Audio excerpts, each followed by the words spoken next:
Hello everyone, ये आपकी class 7 की मैथ्स की गणिता प्रकाश की बुक है जिसका हम चैप्टर 2 कर रहे थे। तो आज हम पेज नंबर 31 से स्टार्ट करेंगे। पेज नंबर 30 तक मैं आपको कंप्लीट करवा चुकी हूँ, आप प्ले लिस्ट में जाकर देख सकते हैं। तो देखिए, क्वेश्चन दिया हुआ है कि does adding the terms expression in any order give the same value. अगर हम किसी भी टर्म को जो ऐड करते हैं, किसी भी टर्म मतलब हम उनका ऑर्डर चेंज कर देते हैं, मैं पहले भी आपको बता चुकी हूँ कि अगर हम उनका ऑर्डर चेंज कर देते हैं तो भी क्या होता है, हमारा आंसर जो है वो क्या आता है, सेम ही आता है। तो अब इस क्वेश्चन में दिया है कि अगर हम 3 टर्म से भी ज़्यादा नंबर्स ले लेते हैं, मतलब 4-5 टर्म्स ले लेते हैं, तो भी क्या आंसर सेम ही आएगा। और इसके बाद नेक्स्ट क्वेश्चन में दिया है कि can you explain with happening. आपको टोकन मॉडल से भी बताना है कि 3 से ज़्यादा जो है टर्म्स लेकर आपको टोकन मॉडल से भी ये बताना है कि ऐड करने पर जो है आंसर जो है सेम आता है अगर हम उनका ऑर्डर चेंज कर देते हैं। तो चलिए देखते कैसे करेंगे इसे। Yes, adding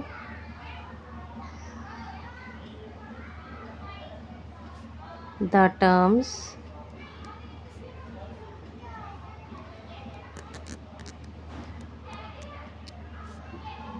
of an expression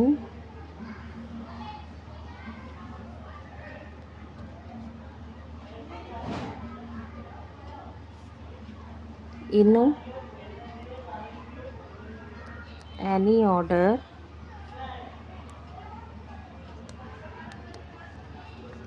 gives the same value।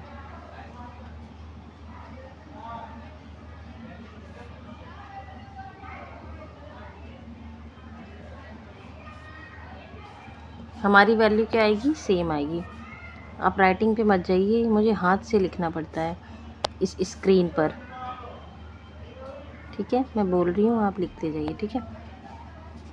अब इसके बाद अगर हम जैसे नंबर्स लेते हैं, 3 नंबर्स हमें लेने हैं। 10 प्लस हमने ले लिया -5 + 2, हमने 4 टर्म्स ले ली और -3 ले लिया, ठीक है। 4 टर्म्स ले ली। तो सबसे पहले मैं क्या करूँगी, 10 में से 10 और 5 को 10 में से 5 माइनस कर दूँगी तो 5 आ जाएगा।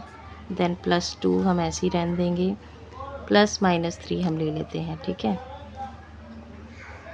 अब 5 और 2 को प्लस कर देंगे तो आ जाएगा 7 प्लस, और इधर -3 हम ऐसे ले लेंगे और 7 में से हम 3 माइनस करेंगे तो 4 आ जाएगा। अब हम इसी नंबर को क्या कर देंगे, रीऑर्डर करते हैं। मतलब कि हम क्या कर देंगे, 5 को पहले कर दें या 10 को हम बाद में कर दें, ठीक है। तो देखिए, इसका अगर हम रीऑर्डर करेंगे तो मैं क्या ले लूँगी, चलिए यहाँ पे रीऑर्डर करके देखते हैं, मतलब सबके जो जगह चेंज कर देते हैं। तो रीऑर्डर करेंगे, चलिए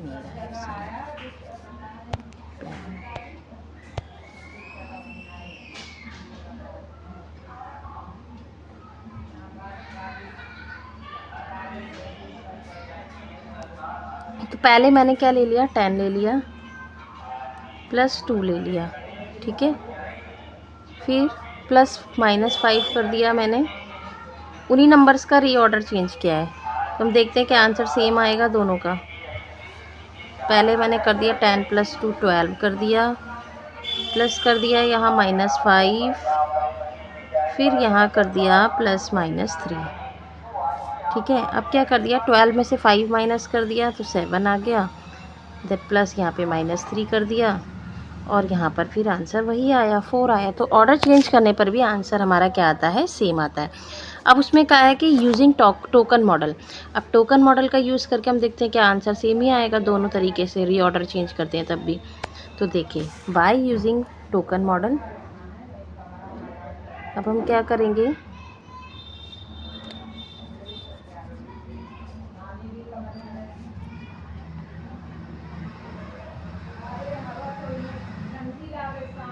using token model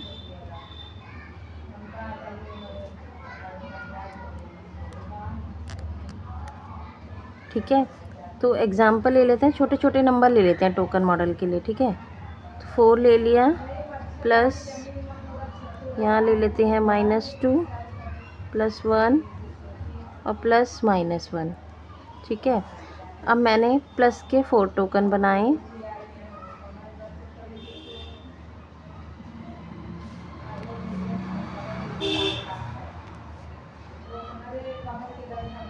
one 2 3 4 plus के, फिर माइनस के 2 दिया है हमें, माइनस का तो माइनस के 2 टोकन, फिर प्लस हमें एक प्लस का टोकन बनाना है, ठीक है, ये है ना। फिर माइनस का एक टोकन, ठीक है, ये हो गया। अब यहाँ पर क्या करेंगे, प्लस के 4 टोकन और माइनस के 2 हैं, तो 4 में से 2 हम माइनस कर देंगे तो प्लस के 2 टोकन बचेंगे, ठीक है। अब हमारा इधर से बचा प्लस का एक टोकन और इधर से माइनस का एक टोकन। प्लस के 2 और एक प्लस का है तो 3 प्लस के टोकन हो गए और एक माइनस का बचा, तो इसमें से एक माइनस कर देंगे हम टोकन, तो हमारे प्लस के 2 बच जाएंगे टोकन। तो हमारा 2 प्लस के आंसर आया। अब इनका ऑर्डर चेंज कर देते हैं, मतलब -2 को पहले कर दें या इस 4 को हम बाद में कर दें, ठीक है। ऑर्डर चेंज कर देते हैं सबके। तो देखिए ऑर्डर चेंज करके हमने जैसे नंबर लिख लिया, 4 पहले लिख लिया, +1 पहले लिख लिया मैंने, फिर प्लस मैंने कर दिया -2, फिर +-1 कर दिया, ठीक है। तो सबसे पहले हम प्लस के 4 टोकन बना लेंगे, 4 हो गए। फिर प्लस का एक टोकन है, फिर माइनस के 2 टोकन हैं, फिर माइनस का एक टोकन हो गया, ठीक है। अब क्या आएगा, 1 2 3 4 प्लस के और ये एक प्लस का और मिल जाएगा तो 5 प्लस के हो जाएंगे, 3 4 और 5 हो गए प्लस के। अब उसमें माइनस के 2 टोकन ये और ये एक माइनस का और। अब 2 माइनस के टोकन हम 5 में से 2 माइनस कर देंगे हम, तो 3 प्लस के बच जाएंगे, ठीक है। अब ये माइनस का एक लास्ट वाला ही बचेगा, तो हमने इसमें से माइनस कर दिया ना ये वाला इसमें से। अब बच गया हमारा यहाँ पर माइनस का एक टोकन। अब माइनस का एक हम प्लस में से माइनस कर देंगे तो प्लस के 2 टोकन। तो पिछली बार भी हमारे उसमें ही प्लस के 2 टोकन बचे थे, यहाँ भी। तो टोकन नंबर से भी यूज़ करके ऑर्डर चेंज करते हैं अगर हम, तो आंसर सेम ही आता है, ठीक है। आगे दिया है कि thus the addition terms in order gives the same value. कोई भी ऑर्डर चेंज कर दें आप नंबर्स का तो वैल्यू जो है सेम ही आती है। Therefore in an expression having one addition it does not matter in what order the change, मतलब ऑर्डर चेंज करने पर जो है ऐड का कोई फ़र्क नहीं पड़ता, ऐड सेम ही आती है। They all give the same value, same value ही आती है। Now let us consider expression having multiplication. अब मल्टीप्लिकेशन और डिवीज़न है, एडिंग वाले में तो चलो आंसर सेम आता है। अब मल्टीप्लिकेशन और डिवीज़न है without the order of operation specified by the brackets, उसमें ब्रैकेट भी नहीं दिए गए। तो the values of such expression are found by first evaluate. तो इसमें हम कैसे पता लगाएंगे कि फ़र्स्ट हमें क्या इवेल्यूट करना है, ठीक है। एडिंग में हमने देख लिया कैसे करते हैं, अब मल्टीप्लाई और डिवाइड आएगा तो हम किस तरीके से सॉल्व करेंगे। तो हमें जैसे एक्सप्रेशन दिया है 30 + 5 × 4, तो सबसे पहले हम 5 × 4 को जो है सॉल्व करेंगे, ठीक है। तो 5 × 4 करेंगे तो हमारा 20 आ जाएगा, 30 में 20 प्लस कर देंगे 50 आ जाएगा। इस एक्सप्रेशन को हम इस तरीके से सॉल्व करेंगे।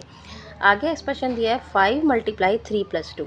अब ये 5 × 3 + 2 एक टर्म्स है, टर्म्स के बारे में बताया था ना मैंने, और ये 7 × 8 है, ठीक है बेटा, ये 7 × 8 है और ये फिर 3 है, थर्ड टर्म है। तो एक टर्म हमें दिए है 5 × 3 + 2, दूसरी हमें 7 × 8 और फिर 3 दिए। तो हम इसे कैसे सॉल्व करेंगे, 3 + 2 5 हो गया और 5 में हम 5 मल्टीप्लाई करेंगे तो यहाँ 25 आ जाएगा, 8 7 जो हमारा 56 हो जाएगा, ठीक है, और ये 3 आ जाएगा। देखिए यहाँ पर हमारी वैल्यू आ जाएगी 25, देन यहाँ पर हमारा 56 आ जाएगी वैल्यू, और इसमें हम प्लस कर देंगे 3। हम तीनों टर्म्स को क्या कर देंगे, प्लस कर देंगे अलग अलग सॉल्व करके, ठीक है। 3 टर्म्स हो गए इसमें, वो यहाँ पर सॉल्व करके बताया तो 84 आ गया, तीनों को ऐड कर दिया। तो इस तरीके से हम इसको सॉल्व करेंगे। आगे दिया है कि Manasa is adding long list of the numbers. अब मनासा के पास जो है ये इतने सारे नंबर्स हैं, ठीक है। It took her 5 minutes add them all. अब उसे 5 मिनट्स के अंदर इसको ऐड करना था। शी गॉट द आंसर, उसको ये आंसर मिला। Then she realise that she had forgotten in include the fourth number. अब उसे याद आया कि वो फोर्थ नंबर तो ऐड करना भूल गई, यानी कि इस नंबर को वो ऐड करना ही भूल गई। Does she gave to start all over again, तो क्या उसे दोबारा से फिर सारी एडिंग करनी पड़ेगी? नहीं करनी पड़ेगी। वो क्या करेगी, ये जो इसका एडिशन आया है ये वाला, इसमें बस ये वाला नंबर और ऐड कर देगी। ठीक है, 11749 उसका आया था, उसमें वो क्या कर देगी 9055 और ऐड कर देगी। ठीक है, बस फिर उसका आंसर आ जाएगा। बस इस नंबर को और ऐड कर देगी जिसको वो भूल गई थी ऐड करना। ठीक है, in mathematics we use phrase commutative property of addition instead of saying swapping terms. अब जो मैथमेटिक्स की हमारी पुरानी वाली बुक थी उसमें हम जो है कम्यूटेटिव प्रॉपर्टी बोलते थे इसको, जिसका नाम जो है इस बुक में स्वैपिंग टर्म्स हो गया है। ठीक है, और सिमिलरली ग्रुपिंग, और जो ग्रुपिंग हमें इस बुक में दिया है, ग्रुपिंग कैसे करते हैं। ठीक है, ग्रुपिंग जो अभी हमने किया है, change the some is called associative property, उसको हम क्या कहते थे, एसोसिएटिव प्रॉपर्टी ऑफ एडिशन कहते थे। ठीक है, इस बुक में उसका नाम क्या है, ग्रुपिंग। ठीक है, और पहले वाली बुक में क्या था, एसोसिएटिव प्रॉपर्टी ऑफ एडिशन था उसका नाम। चलिए आगे देखते हैं।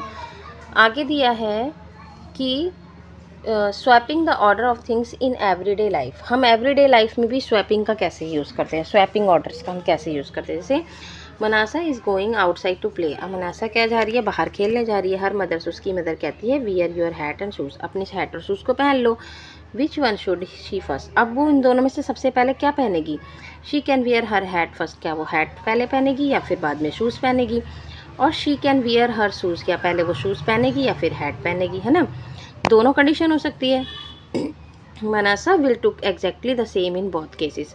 Imagine a different situation. Manasa mother says wear your socks and shoes. अब उसकी मम्मी ने बोला अपने सॉक्स और शूज़ पहन लो। नाउ द सॉक्स और शूज़ के केस में जो है ऑर्डर मैटर करता है। अब वो इसका मतलब ये थोड़ा ना है कि पहले शूज़ पहन लेगी फिर उसके ऊपर सॉक्स पहन लेगी, पहले तो वो सॉक्स ही पहनेगी ना और फिर शूज़ पहनेगी, तो यहाँ तो ऑर्डर मैटर करता है।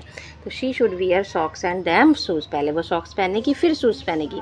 If she wear shoes and then socks, ठीक है, मनासा we feel very uncomfortable and look very, अगर वो पहले शूज़ पहन लेती उसके ऊपर सॉक्स पहन लेते तो उसे अनकंफर्टेबल फील होगा ना, वो थोड़ा अजीब सा लगेगा और डिफरेंट भी लगेगा। ठीक है, तो आज के लिए हम इतना ही करेंगे। इसके आगे जो हम यहाँ से नेक्स्ट वीडियो में स्टार्ट करेंगे। अगर आपको मेरी वीडियो अच्छी लगी तो इसे लाइक कीजिए, शेयर कीजिए, सब्सक्राइब कीजिए मेरे चैनल को, मेरी वीडियो को जो है लाइक ज़रूर कीजिए। तब तक के लिए tata, bye bye, take care.